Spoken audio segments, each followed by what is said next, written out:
The house was empty. His daughter was gone. Amanda was gone. He felt numb. Jidenna cried, harder than he ever had before, his shoulders shaking with the weight of his grief. The pain of losing his daughter was a raw, unbearable ache. He reached for his phone, hoping to hear Amanda's voice, hoping for some sign of life. But the call went unanswered. His heart pounded in his chest as he lay on the couch, the banjo on the other room. The night was quiet, the stillness hanging in the air like a suffocating blanket. And then it began. The banjo played on its own. A gentle, soothing melody filled the room, calming the storm of grief in his mind, though it did nothing to quiet the emptiness in his heart. Jidenna closed his eyes, the music lulling him into sleep. In the dream, he saw a woman, soft, kind, with an aura of grace. She was caring for a man whose face Jidenna could not see, but who was clearly broken. The man seemed determined to give up, to waste away in self-pity. Yet the woman persisted. She told him that no matter how long it took, she would always be there for him. "You will make it in life," she said softly. "Even if it takes you 100 years. I will be there when you do." But then the dream changed. The man was rich now, successful. But the woman was gone. Jidenna could feel the sadness in the air. The dream changed again. The woman appeared once more, this time singing softly to herself. Her voice, though gentle, was full of an ancient sadness, like a prayer to something beyond. "You belong to me now," she said menacingly. "No one can stand in the way of us. I've already taken your daughter, and if you go back to your wife, she will be next." Jidenna's mind raced as the dream collapsed into darkness, and he awoke with a start. His breath was heavy, his hands clammy. The banjo was still playing in the other room, the same haunting melody swirling through the air. His body trembled with a sense of urgency. He knew what he had to do. The morning light crept into the room, casting long shadows across the floor. But Jidenna pretended to be cheerful. His smile was forced, his eyes never really seeing what was in front of him. He had a plan now. It was a plan that would bring him peace, or so he hoped. The banjo had taken everything from him. It had stolen his family, his happiness, and perhaps even his soul. But today, he was going to put an end to it, whether it killed him or not. "Good morning, sir," said his driver, Daniel, greeting him with a nod as Jidenna stepped into the car. Jidenna returned the smile with a hollow one of his own. "Morning, Daniel. We've got work to do." They drove in silence, the streets outside whizzing by. Jidenna's mind wasn't on the road. It was fixed on one thing: finding out more about the banjo, no matter what it took. When they arrived at the location where he'd first found the banjo, Jidenna felt the weight of disappointment hit him like a punch to the chest. The old, unfinished building was gone, replaced by a towering shopping mall, its glass windows gleaming in the sunlight. Jidenna stood frozen, staring at the sight as if waiting for the ground to swallow him whole. "Is this the place?" Daniel asked, looking around. Jidenna nodded. He quickly pulled out the picture of the banjo, showing it to passers-by, asking if anyone knew anything about it. The responses were mixed. Some gave him strange looks, others shook their heads. One man, an older shopkeeper, pointed him to a nearby banjo shop, and that was where his frustration began to mount. "Banjo shop?" Jidenna muttered to himself. "That's not what I'm looking for." The driver gave him a confused glance, but Jidenna didn't notice. As they walked back to the car, something strange caught his eye.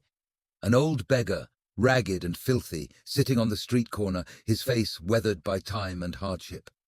The beggar held out his hand, asking for money. Without hesitation, Jidenna reached into his pocket and pulled out a few notes, handing them over. "Thank you, sir," the beggar rasped, his hand lingering on Jidenna's for a moment longer than necessary. He smelt strongly of rotten fruits. Jidenna pulled his hand away, puzzled. "It's nothing. Just take it." The beggar looked him in the eye, his gaze sharp despite his disheveled appearance. "You're a string player, aren't you?" he asked, his voice suddenly filled with strange certainty. "A good one, too. But you've taken something that's not yours. That banjo, it's cursed, my friend. Jidenna froze, his heart hammering in his chest. What do you know about the banjo? He asked, his voice barely a whisper. The beggar grinned, a toothless, eerie smile spreading across his face. I saw you that night, digging in the dirt, pulling that cursed thing from the ground. I tried to follow you, but I was too weak. By the time I could get to you, you were gone. Jidenna's blood ran cold. He remembered that night as if it was yesterday. The banjo had practically called to him. It was like fate or something darker had pushed him to dig it up. And now the beggar was telling him that the banjo had a story he needed to hear. I want to return it, Jidenna said, his voice trembling slightly. Tell me more about it. The beggar chuckled softly, the sound low and guttural. It's not my story to tell. But if you want, I can take you to the man who owns it, if you're ready to hear the truth. Jidenna nodded without hesitation. Take me. All right, the beggar said, but you'll regret it. Jidenna waved off his warning and motioned for Daniel to follow them. Daniel looked hesitant, but Jidenna's resolve was firm. He wasn't going to stop now. The car now smelled of stale beer, fish, and unwashed clothes as they drove through the city. The beggar sat next to Jidenna in the back seat, muttering strange things under his breath. Jidenna kept his eyes forward, though his mind raced with questions. After what felt like hours, they pulled up to a psychiatric hospital. The building was old, its walls peeling and weathered. It looked like a place where souls came to rest, or where they went to fade away. This is it, the beggar said, grinning as he led Jidenna inside. As he moved past Jidenna, he now smelled strongly of rotten onions. Jidenna hesitated, but the beggar was already walking through the doors. To his surprise, the staff didn't stop him. They let the beggar pass without question, like he had some kind of permission. Wait here, Jidenna told his driver, who seemed uneasy. I'll be outside, the driver replied, glancing at the door nervously. Inside, the hospital was eerily quiet. The walls seemed to close in on Jidenna as the beggar led him down a long corridor. They reached a room where an older man was lying on a bed, his eyes fixed on the television. On the screen, Jidenna could see himself performing, the crowd cheering, the spotlight shining down on him. As soon as the man saw Jidenna, he sat up. You took my life, he said, his voice hoarse, like he hadn't spoken in years. Jidenna swallowed hard, his heart racing. I didn't mean to, he said, his voice trembling. If you have come this far, it means you are enjoying the story. Please click the subscribe button to subscribe to my channel, then hit the like button for more stories. New stories every week. The man laughed bitterly. No one ever means to. I abandoned my life a long time ago. It was fair game for anyone who came along. Jidenna's gaze shifted to the wall, where a photograph of a woman hung. His heart skipped a beat as he recognized her face. It was the same woman from his dreams. You know her? Jidenna asked, pointing to the picture. The man nodded slowly, his expression sad. Her name was Rita. She was my fiancée. She disappeared after I lost everything, after I gave it all up for the banjo. She was going to be the one to save me. But I lost her too. Jidenna's mind reeled. The woman in his dreams, the one who had threatened to destroy his family, she was connected to this man, and somehow she was connected to him as well. The man's voice softened, as if he knew what Jidenna was thinking. She's not done with you yet. She's going to use that banjo to take everything from you, just like she did to me. That is the price you pay for loving someone too much. Jidenna sat back, staring at the man across from him, his mind struggling to absorb what he had just heard. The story the man had shared was too bizarre, too unreal. And yet, something about the man's haunted eyes told Jidenna that this was no simple tale. The confusion gnawed at him. I don't understand, Jidenna finally spoke, his voice strained with disbelief. How did she take everything from you? What exactly happened? The man sighed heavily, his face clouded with regret. His hands trembled slightly as he clasped them together, his gaze drifting toward the floor as though the weight of the years bore down on him all at once. You see, the man began slowly, as though every word was a struggle. I was getting really popular. My music, my name, it was all taking off. I was finally starting to feel like I could make it. But with the fame came the pressure. The girl, he pointed at the picture on the wall. My girl, she started getting jealous. She couldn't handle it.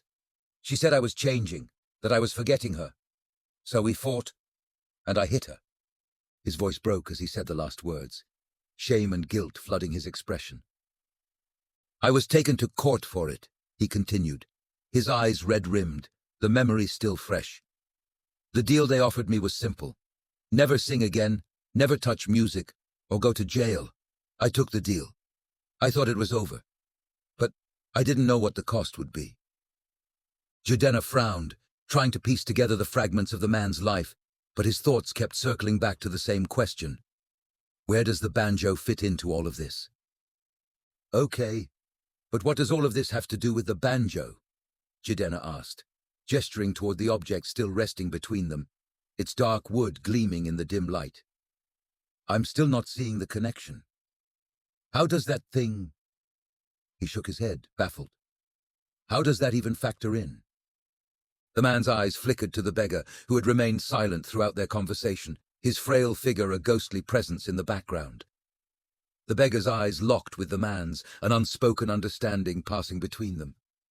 The man nodded, as if bracing himself for the next part of the truth. It's not just a banjo, Jidenna. It's more than that. Much more. I was desperate. I didn't have a job, no music, no future. Her parents, they were pressuring me too. They wanted me to make something of myself. I was at my breaking point. His voice trembled slightly as he said the words, the memories of his desperation still raw. Jidenna's heart tightened. He knew that feeling all too well, the constant pressure to succeed, to be someone, even when it felt like you were drowning. Fame didn't seem like such a curse when it was just a dream, but once it was a reality, it could destroy you. I get it, Jidenna muttered, nodding in understanding. The pressure, the expectation, I've been there too. The man gave him a weary smile. So, I went to a voodoo priest. He told me there was a way, that I could have everything I wanted if I just followed his instructions. He said I needed to make a banjo, but not just any banjo. This one needed to be made from the wood of a cursed tree. He said it would bring me fame, power, everything I was yearning for. Jidenna's brow furrowed in disbelief. A voodoo priest. You really followed that advice? The man nodded gravely, his eyes filled with the weight of regret. At the time, I thought, what else did I have to lose? I was willing to try anything. So, I made the banjo, just like he said. And at first, it worked. I became famous. People loved my music. But the man's face darkened again, his fingers tightening around the edges of the table as though he were trying to hold himself together. Then it started. The draining, the energy, Jidenna. It wasn't just the fame, the banjo. It began to take my life, slowly, piece by piece. My health, my strength, my soul. It kept pulling at me, and I thought I could bury it, thought it would stop if I just hid it. So I buried the banjo in that building. Jidenna's stomach churned. He was starting to feel the weight of the curse, the dread that the man's story carried with it. This wasn't just a cursed object, it was something far darker. The man paused, as though fighting to steady himself before continuing. But it didn't stop. It kept calling to me, and when I couldn't take it anymore, I ended up in the hospital. My body was falling apart, and the doctors couldn't explain why. It was the banjo, Jidenna. I know it now. Jidenna's eyes flicked to the instrument again. It sat so innocently, as though it couldn't possibly be the source of all this misery. But the man was looking at it like it was a living thing, something that had power over him. Jidenna's confusion deepened. But I didn't know what to do, the man continued, his voice strained. So I prayed. I prayed that someone would come along and take it. And then, after all this time, you showed up, and it chose you. Jidenna froze, his heart pounding in his chest. I don't understand. Yes, The beggar spoke up, his voice rough but calm. The banjo chose you. I've been watching for years, hoping someone would come, but it never called to anyone until you came in, Jidenna. The moment you touched it, I knew it was you. Jidenna froze, his heart pounding in his chest. Me? I thought, the man's voice faltered again, that I would get better if someone else found it. But nothing has changed. The banjo is still here, and it's still draining me. Now I know what I need to do. I need you to destroy it. Completely. And without warning, without hesitation, and without a moment's thought, Jidenna took the banjo and hit it on the wall. It shattered in half. He hit it again. It shattered in quarters.